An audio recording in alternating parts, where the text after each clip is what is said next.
What is up, my friends? We are back after a blockbuster 3-3 draw last night at St James's Park. Liverpool still 7 points clear at the top of the table, but you wouldn't think it, David, sometimes if you looked online. Yeah, I think the reaction's been a little over the top. I have to say. I understand a lot of the frustration. I didn't think Liverpool played well for large parts of that game, and obviously to kind of throw the win away in the last kind of minute of the game is always really frustrating. So I do understand from that perspective why people are a little disappointed and a bit heated maybe in the immediate aftermath. But I think you've got to kind of factor in a lot of mitigating circumstances around this. And I mean, the first thing to say is that St James's Park very, very difficult to go to. I mean, they've held City to a draw there. They've beaten Chelsea, beaten Arsenal, and so it always looked a really kind of tough fixture. Then you go there when the weather's a bit off. It's kind of difficult. It's windy. It's we know that can have effect on games.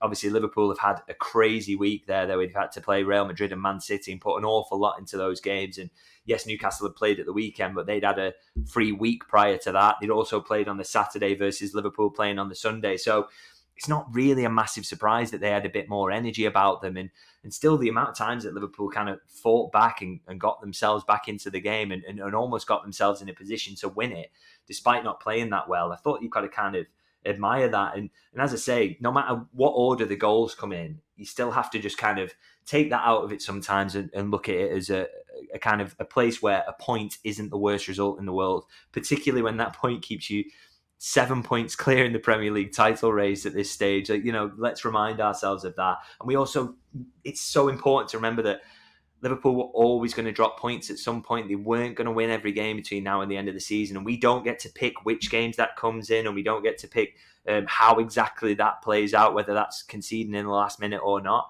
So you're always going to drop points at some point. And I just think, to do it in that game, a tough one where you kind of don't mind them dropping them off the back of a big week, as I said, Newcastle having the extra energy because they hadn't had as busy a schedule. Sometimes you just got to hold your hands up and say that was a tough one. Take the point that we did get, take the positives, which is some of the football in the second half, and just move on from it. Absolutely. Excuse my rudeness, by the way, everybody. Delighted to be joined by David Lynch again. My apologies. I was getting stuck straight into the information, but look, I don't know what everybody expected, David. Liverpool, Newcastle, these games are always crazy games of football. I'm old enough, and probably you as well, for the 4-3 game back in the day with Stan Collymore. Maybe you're not old enough for that, but I certainly am. So I was expecting a hectic game, but I want to go back to the team selection last night, David, if I may. I was very surprised not to see Jarell Quansah start, but to see him start in the right back position, particularly because he was going to be up against Anthony Gordon. And I thought Joe Gomez's experience at right back and probably his pace as well would have been who I would have played at right back, and I would have moved Jarell inside. Did that surprise you?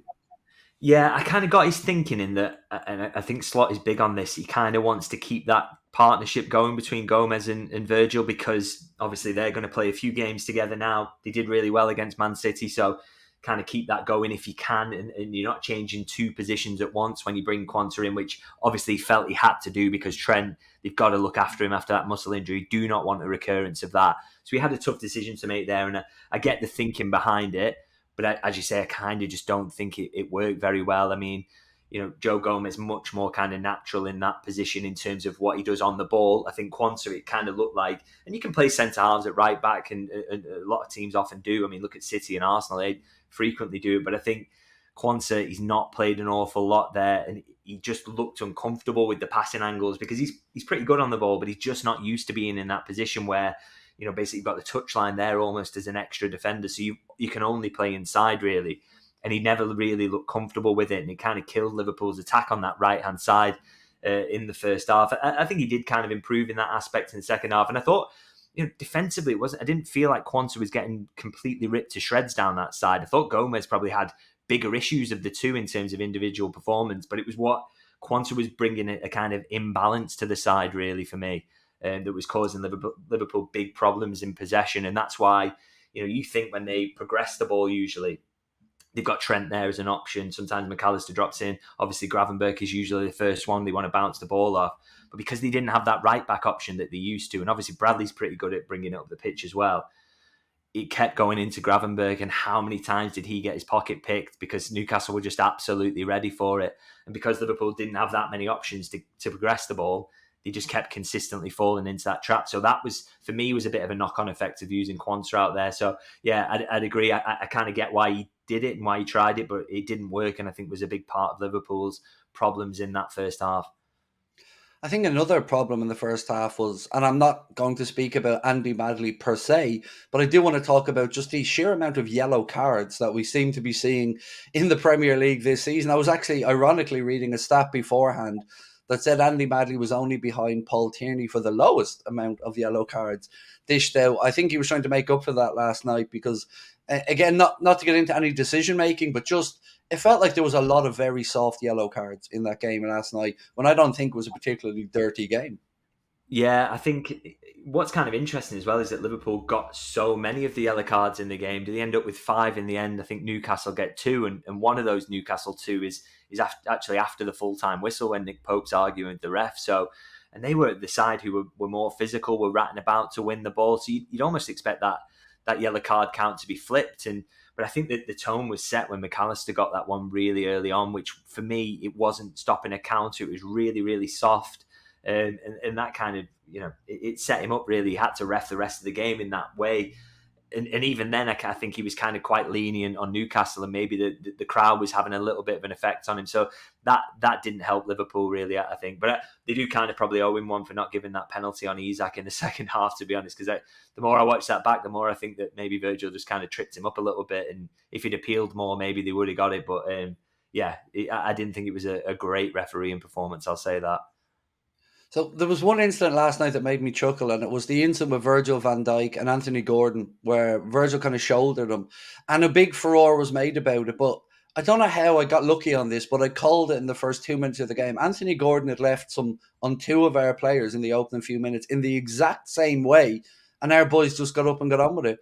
It felt like every time last night Newcastle were happy to go to ground, and I don't know if this is the same old Newcastle that we'd had before, but I just found that moment funny that when Virgil did it to Gordon, he went down on the ground, but Gordon was leaving little bits on our players at the start and not a thing mentioned about it. Yeah, I think with Gordon there, it's kind of. I think Virgil appreciates there's going to be a coming together, and I don't think Gordon kind of quite catches him. And the problem he's got there is that Virgil's shoulder is exactly where his head is. So yeah, it's kind of unfortunate. He absolutely came off worse from that, but there was nothing in that. It wasn't trying to. I think they were coming together shoulder to shoulder, weren't they? After the ball had gone, no attempt to kind of hurt him or injure him. It's just a little coming together, and Anthony Gordon absolutely took one there, and yeah, maybe a bit of a lesson for him for some of those kind of early fouls, as you say. So the opening goal of the game, I think it's fair to say, was an incredible strike from Alexander Isak. I could see what Virgil was trying to do, so he turns him one way, and then he turns him the other, and he's almost saying, "Go on, then, go. If you're not getting past me, so if you want to hit it, hit it." And he hit it, and my goodness, what a strike! Sometimes we can nitpick, but it was an incredible strike from Isak to open the scoring. This is it. Virgil's not getting too tight because he knows, he's maybe if he goes to try and take me on, he's got pace, he's a good player, so you've got to be really careful there. And so he picks the right option, which is to let him shoot. But unfortunately, Isak is very, very good, and he just absolutely blams it in. And yeah, it's what can you say about that? It's not a defensive mistake. I mean, if I was really nitpicking and being harsh, would Alisson maybe have got there? You're not kind of used to him being beaten from that sort of distance, but I mean. I don't want to hold that one against Kelleher too badly because it was just it's a brilliant strike, and sometimes you come up against great players in this league who are capable of doing that, and sometimes it's not. Doesn't always have to be a defensive error, and that one was just a really high quality hit. On the flip side of that, I guess I should speak about our centre forward for the evening, Mr. Darwin Nunez. I went into this season, David, I'll be entirely honest, with an open mind on Darwin. I wanted to see improvements. I have seen a lot of improvements, but I can't hide away from it. I just don't think he's going to be the number 9 moving forward. It's going to take a lot, I think, with regards. Like, the effort is there, the endeavour, the work rate. I can see that improvement in him. But there's still no calmness. The timing of the runs again. Some of the finishing. I don't want to be that guy, but I also want to be honest with people who are watching.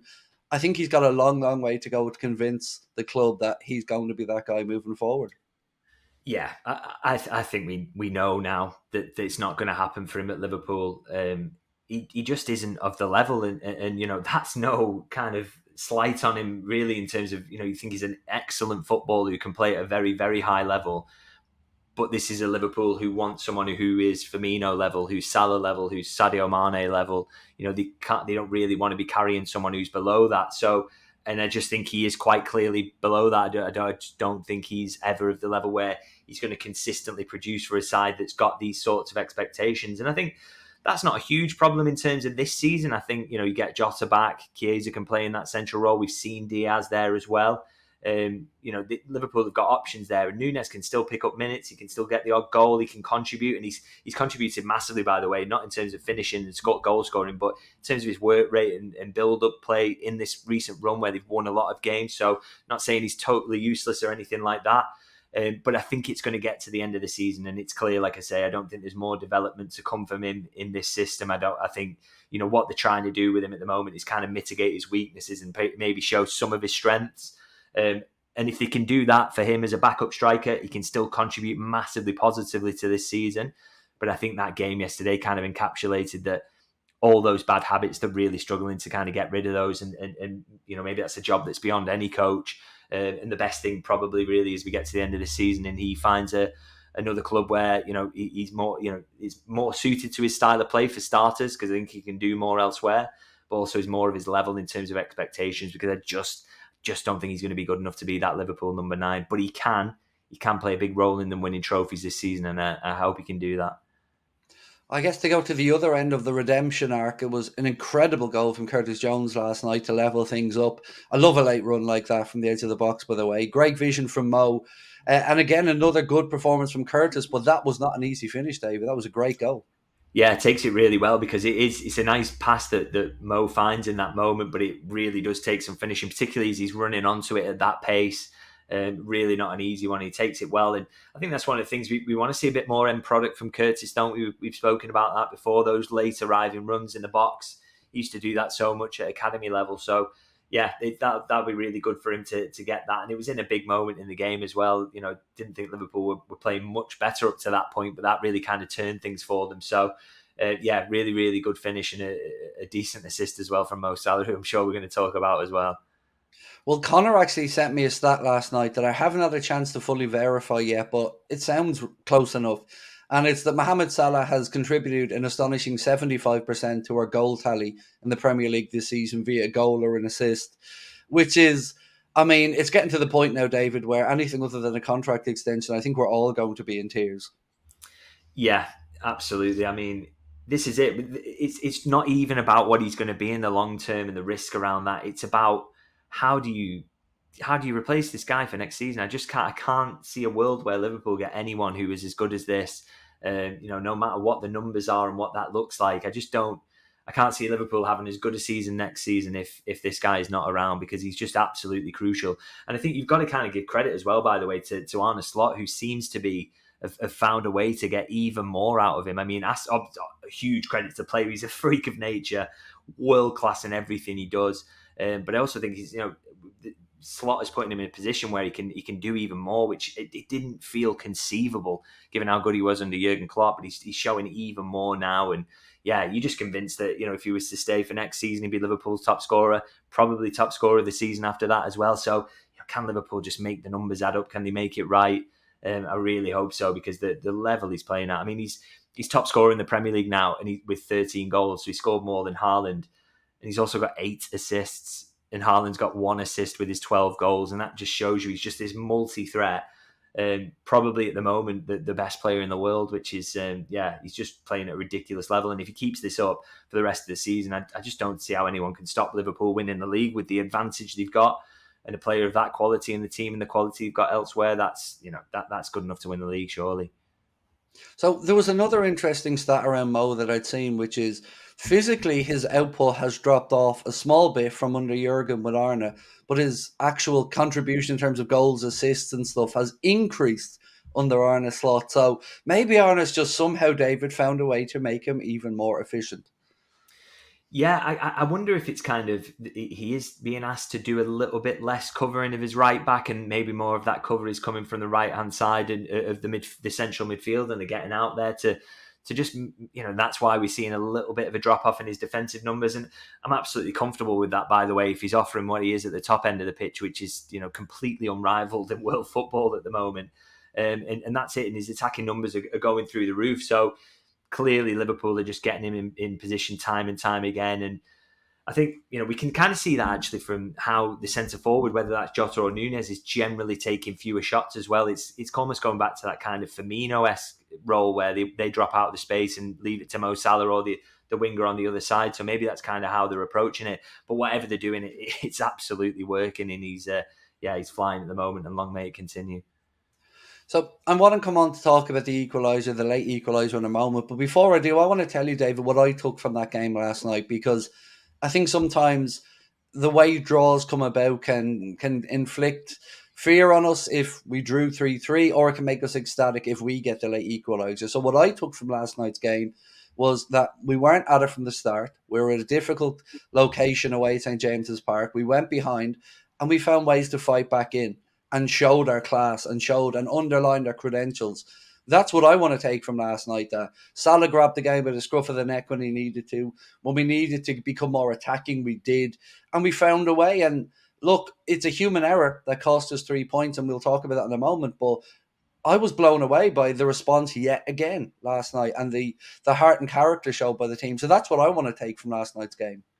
But this is it. I'm sure Arne Slot will be, he'll have a look at the negatives and he will be pointing them out to his players and the things that went wrong. But you do just have to accept sometimes that those negative moments are going to come, and it's all about how do you respond to it. And you just cannot at all criticise the response. I thought Liverpool were so good in terms of getting themselves in. I have a friend who's a Newcastle fan. I was messaging him during the game, and when it went to 3-2, I just said, if Liverpool somehow win this, you just got to write their name on the trophy today, because the fact, the ability they'd shown to fight back when it just looked that all was kind of lost when they went 2-1 down.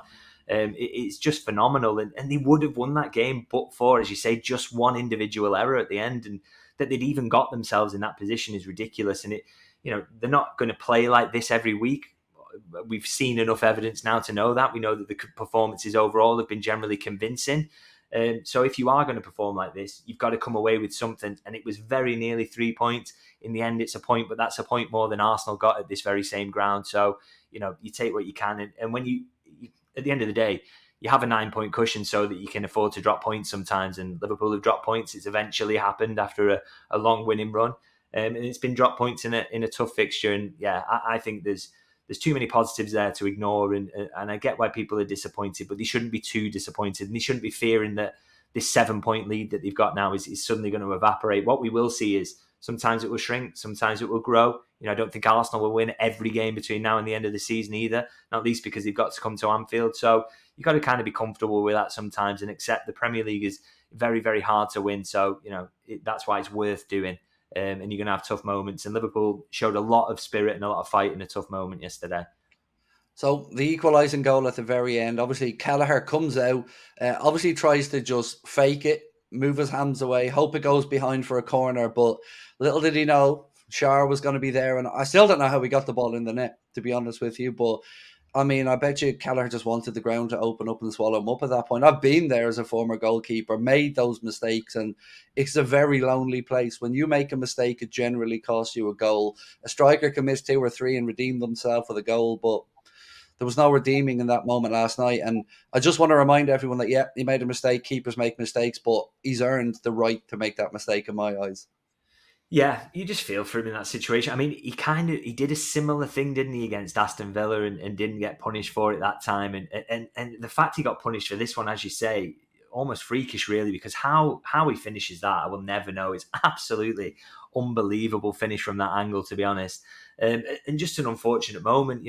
He's just made a mistake. And the thing is, when we talked about how good he's been in this run, he's been so crucial to Liverpool opening up this massive gap that they've had.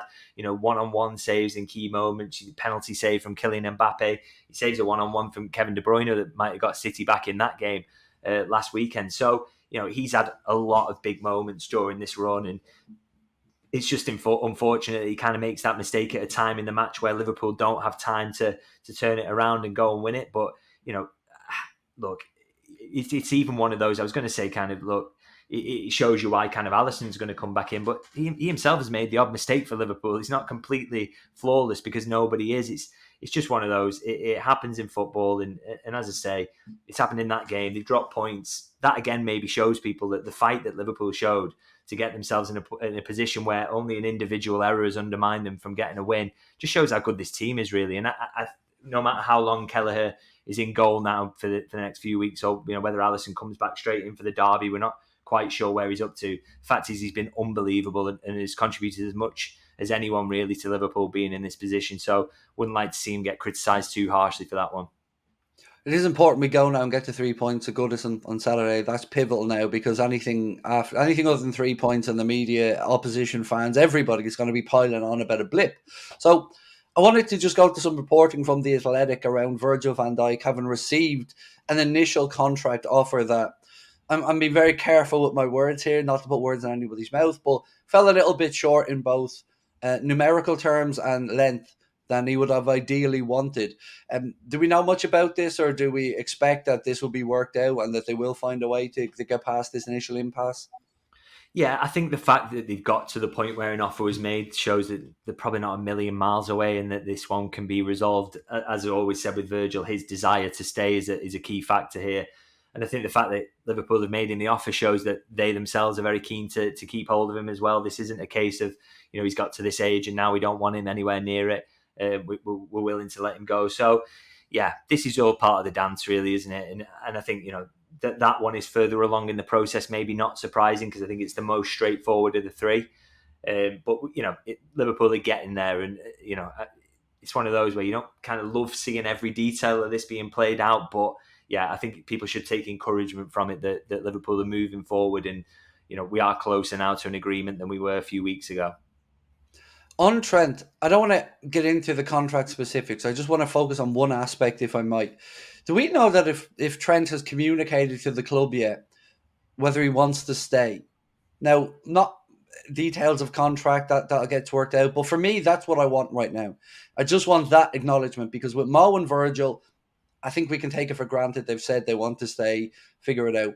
I'm just waiting for Trent to give us that nod. And after that, let Edwards and Hughes do what they need to do. But as a fan, that's what has me worried here, David. It's just I haven't seen that acknowledgement. And I get it. It could be wanting to play your cards close to your chest, just wanting to be private and do it behind the scenes. But I think that will go a long way to helping ease some fears for Liverpool fans if we got some acknowledgement. So do you know if he has told the club of his preference to stay or maybe chase a new dream or a new Oku or a new journey over Madrid or elsewhere? So if that had happened, there wouldn't be the case, which is what's going on now, is that there are talks still ongoing around that contract. So, if Trent had outright told them, look, I want to try the Madrid thing, I want to go there, that would have been communicated to Liverpool, and I can guarantee you that information would be out there by now. So the fact that talks are ongoing shows that he does want to stay. He wants to get this contract sorted out, and Liverpool are working to do that. So, we just kind of wait and see for updates on that. And maybe it would be nice if Trent were to come out, maybe stop in the mix zone and say just outright that he wants to stay with Liverpool. I think the closest he came, he did stop, didn't he, earlier in the season and sort of said, look, my main motivation is winning trophies. And I think what he's seen at Liverpool so far this season, surely that's convinced him that this is the place to do that. But yeah, I see why there's that concern, and maybe he does need to come out and publicly state that. But the fact is, if he'd said that he was going to Madrid, then there's no way the talks would be ongoing. And I'm pretty sure that it would be in Liverpool's interest to kind of put that information out there. I actually think him coming on last night was a huge part of how that game turned initially towards us. We looked very different. We looked far more confident. We looked far better in attack. We looked like we had more strings to our bow. And that was after he came on. So I think that was a reminder for me personally about what a difference he can make in there. Yeah, it's one of those, isn't it? Similar to kind of my YouTube comments have been kind of swamped with, Alisson shouldn't come back in for Kelleher recently, and you get kind of similar things with Trent when he had that injury absence of, yeah, well, we're not going to miss him if he goes to Real Madrid, and then these players come back in and you're kind of really reminded of just how good they are. And he changed the game, because one of Liverpool's biggest problems in that first half was being able to progress the ball. They really struggled in that, and I thought Trent really changed that. It was just another option to get the ball up the pitch. And then when he's in the final third, he's absolutely deadly and sets up 2 goals. So, yeah, no question marks over how good he is and how important it is that Liverpool keep hold of him. And I think the good news is now that he should be fit enough to kind of play 2 games in a week. He should be able to get back into that rhythm. He's been protected now, but he should be available. So, yeah, to have him back in the team at Goodison Park will be massive, and it makes Liverpool a much better team. And lastly, before we let you go, obviously one eye in the January transfer window now for Liverpool fans. Do we have any indications of areas of the pitch that maybe Liverpool are looking to try and address, or any specifics on a certain Spanish fella who likes mountains and hiking? Yeah, well, I still think if Liverpool are to do anything, it will be in central midfield. I mean, they are. I suppose Slot hinted at this in the press conference the other day, that they are kind of opportunistic, and if the right opportunity comes up, someone they think who will serve them right for the next 5 years, not just a kind of a short term option, then they will do it. And so maybe that leads to a possibility they sign someone in a position you don't think they desperately need now, but they might need in the summer. But for me, the one that would make the biggest difference in an area that I think they're kind of looking at is central midfield. As you say, I just think a little concerned about driving Gravenberch, so hard at the moment. I think that's the first game for me, by the way, that he looked a little tired and leggy at Newcastle there, which is no surprise with the season he's had so far and the work he's got through. So anything that would allow them to protect him a little bit more, I would see as a boost. But it just comes back to that thing, doesn't it? Zubimendi would have to call them and say, I'm ready to go now, and it maybe looks like he might wait until the summer as things stand. And if not him, then Liverpool have got a decision to make, haven't they, in terms of he's perfect for us. Do we wait till the summer, or do we go and get the guy who's available in January who we like, and does that guy even exist? That's what we'll have to see on. So, but I wouldn't rule out a January edition. And for me personally, I would love to see them just strengthen in that central area if they could. Has Samuel Ricci's name come up at all in any conversations with you? I think he plays for Torino. I've not heard that name at all. He was one that, I'd seen float. I don't know anything about him, to be honest. I just seen his name floating around, and I just thought, oh, Edward or Hughes, Italy, maybe there could be something to it from his work there. Yeah, it's just not a name I've kind of heard or been given any encouragement on, but we'll kind of see, I guess. Like I say, they've had the time now to source an alternative to Zubimendi if they either don't want to wait or they don't think he'll come to them definitely, and they're a bit concerned about that. So I'm sure it's something that they've been looking at. So yeah, hopefully they do something in there, because I do worry about Gravenberch and what would happen if he got an injury, and just the fatigue of just playing pretty much every game till the end of the season. Don't want to see him anywhere near that League Cup game. And if he could get a rest against Girona as well, I wouldn't be against it, to be honest. But if he could sign someone, that would kind of ease concerns I've got over the squad for the remainder of the season. So what have you got coming up now between now and the derby on Saturday? Obviously, you've got your YouTube channel, you've got your writing as well. So what have you got coming up for us? Yeah, so I've obviously just build up to Everton now, be at the press conference on Friday, which is at kind of 1:00ish. And if people want to follow that, and obviously give an update from the press conference, and then obviously the match itself. So not a lot of time to turn things around for writing at the moment, because the games are coming so thick and fast. But if you want to check out my Substack as well, it's davidlynchlfc.co.uk. Always a pleasure to have David with us. Always a pleasure to be with you guys as well. Thank you so much for watching. Look forward to your comments. Don't forget to check out David's YouTube and Substack. And we will, of course, be back after the derby. We'll talk to you then. Bye-bye.